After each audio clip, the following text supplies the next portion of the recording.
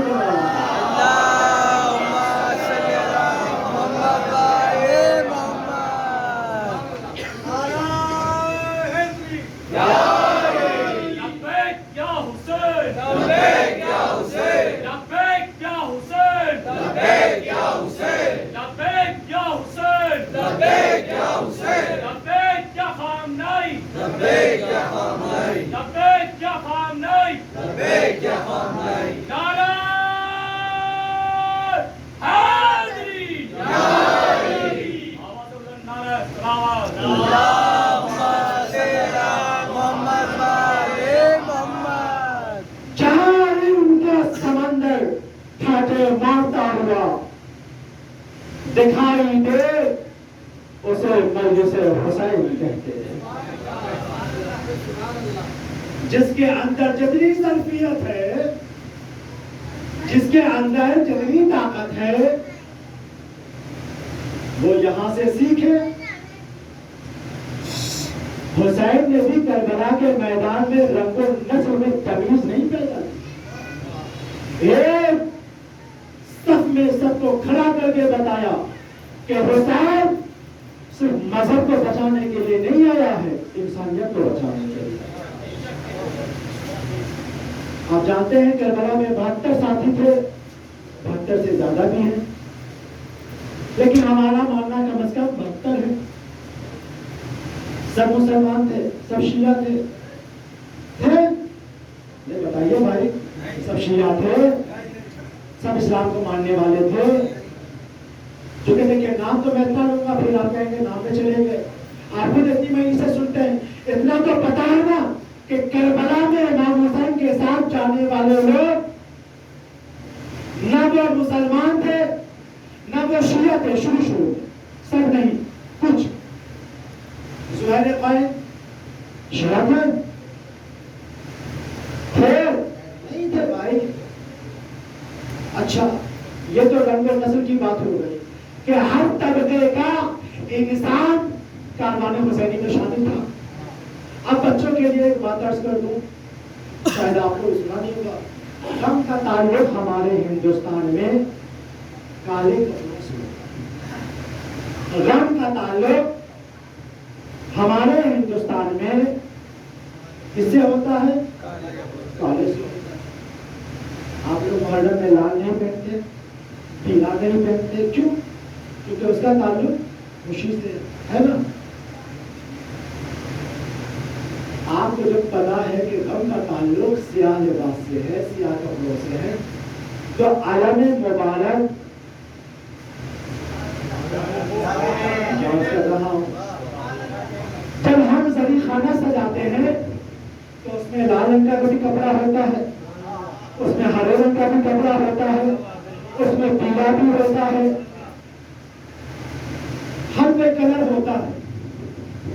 آپ مانو یا نہ مانو، لیکن ہم نے تو پورے ہندوستان میں دیکھا کہ جب علم مبارک نکلتا ہے تو کسی پٹے کا کلر کالا ہے، کسی کا لال ہے، کسی کا ہرا ہے نا. تو بھائی یہ کیا بات ہے کہ ایک طرف کہتے ہو کہ غم کا تعلق سیاہ کپڑوں سے ہے. کوئی جواب دے دے مجھے اس بات کا. بھائی اگر محرم میں کوئی شیعہ لال کپڑا پہن کے آ جائے مجلس میں، بھگا تو گیا.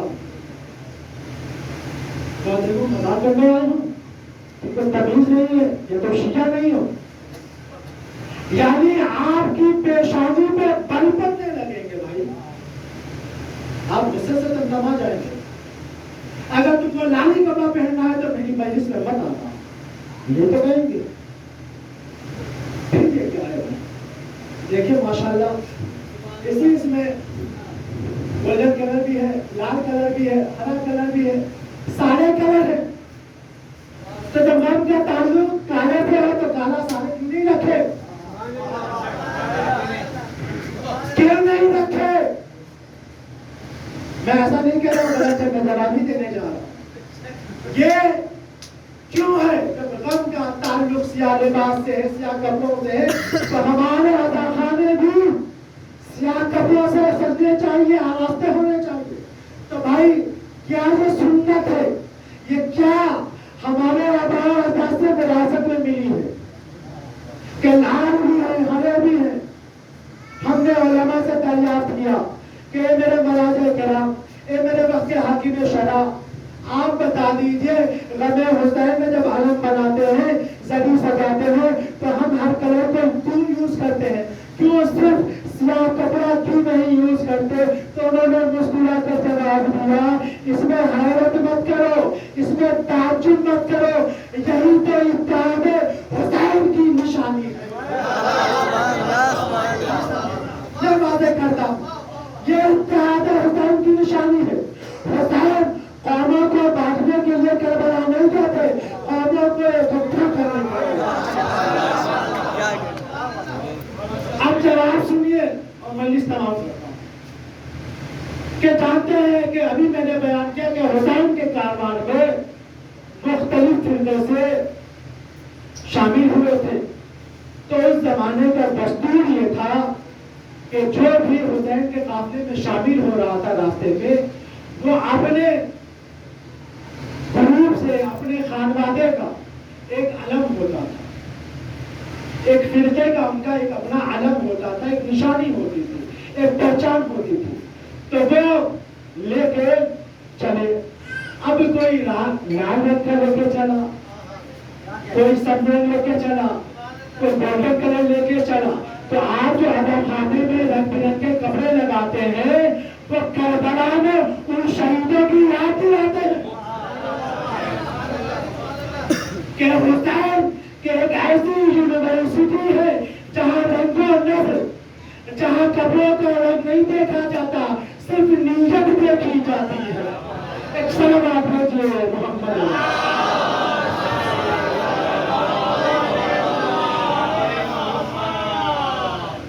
مسلمان ہونا کوئی بات نہیں، وہ تو بہتر ہے، نہ ہو تو اور بھی بہتر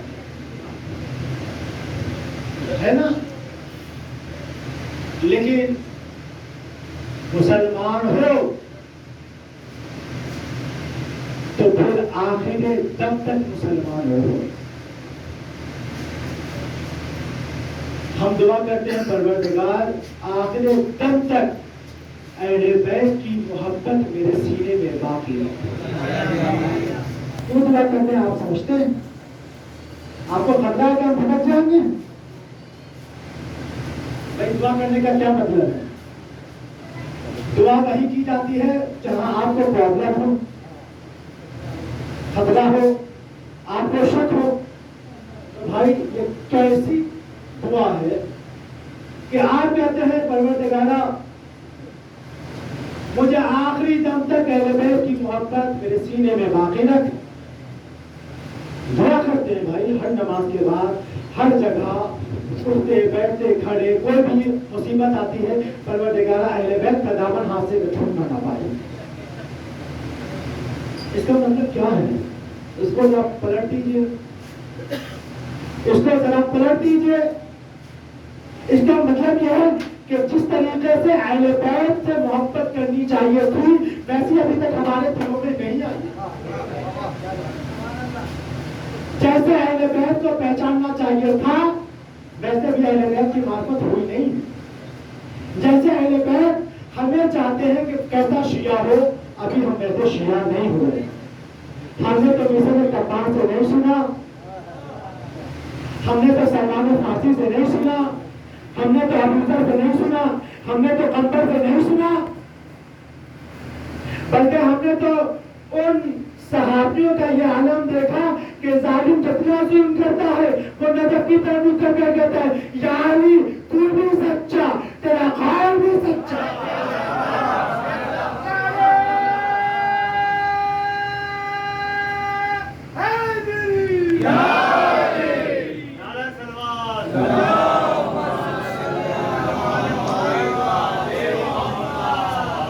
کل میں عرض کروں گا کہ آخر یہ ہم لوگوں کے درمیان یہ تذبذب والی کیفیت کیوں ہے؟ میں اجمیر شریف میں پڑھ رہا تھا مجلس، اہل سنت بھائی ہمارے آئے، وہ بھی اہل بیت کو مانتے ہیں، مولا عباس کو مانتے ہیں. میں نے دعا کا سلیقہ ان کی زبانوں سے میں منبر پہ بیٹھ کے کہہ رہا ہوں، میں نے خود سنا. ہم دعا مانگتے ہیں، وہ بھی پتہ نہیں قبول ہوگی نہیں ہوگی، یعنی آپ کی دعا بھی جو ہے وہ اس حالت میں رہتی ہے کہ پتہ نہیں ہوگا ہو. اوپر سے بیٹھ کے مالک دیکھ رہا ہے، جب بندے کو خود پہ یقین نہیں ہے تو کیا پتا کہ اگر میں دعا قبول ہوں کہ ایسا تو نہ ہو کہ وہی دعا اس کے گلے کا دور بن جائے. جب خود پہ یقین نہیں ہے تو کون سی دعا کر رہے ہو؟ یہ بھی دے دے، یہ بھی دے دے، یہ بھی دے دے، یہ بھی دے دے، دعا قبول کیوں نہیں ہوتی؟ یاد رکھیے گا شیعت اور دعا، کل میں اس میں عرض کروں گا. بڑے ذاکر پڑھتے ہوں گے لیکن بہت کم سنا ہوگا. میں گارنٹی کے ساتھ کہہ رہا ہوں، جو بھی میں عرض کروں گا ہماری مجلس میں کچھ نہ کچھ ایک نئی چیز آپ لے کے یہاں سے جائیں گے. اس گاڑی سے محدثہ بی بی بدر زہرا کے ساتھ ایک سلوات بھیجیے.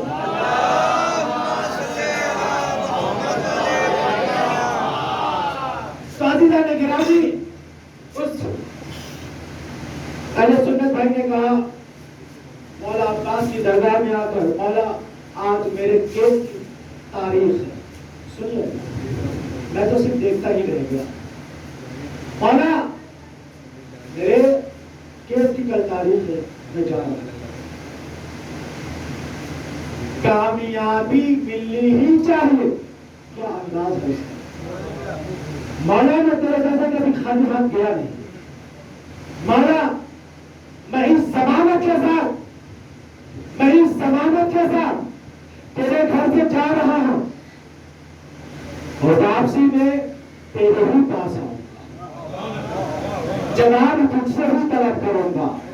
اگر شکست ہوئی تو بھی، کامیابی ملی تو بھی.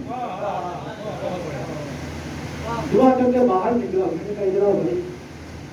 میں نے کہا تم دعا کر رہے تھے یا دھمکی دے رہے تھے؟ میں نے کہا ایسی مذاق میں کہ تم مولا عباس کو دھمکی دے رہے تھے یا دعا کر رہے ہیں تو کہا مولانا آپ کیا باتیں کر رہے ہیں؟ کہاں مولا عباس، کہاں ہم غلاموں کے غلاموں کے غلاموں کے غلام، کیا میری زبان چل جائے اگر یہ آپ سوچے؟ تو ایسی دعا کیوں کی؟ کہا مولا اگر ہم یقین کامل سے وفا سے مانگیں گے، باب الحوائج سے مانگیں گے، تب نہ باب الحوائج کو لگے گا میرے غلام کی ضرورت ہے۔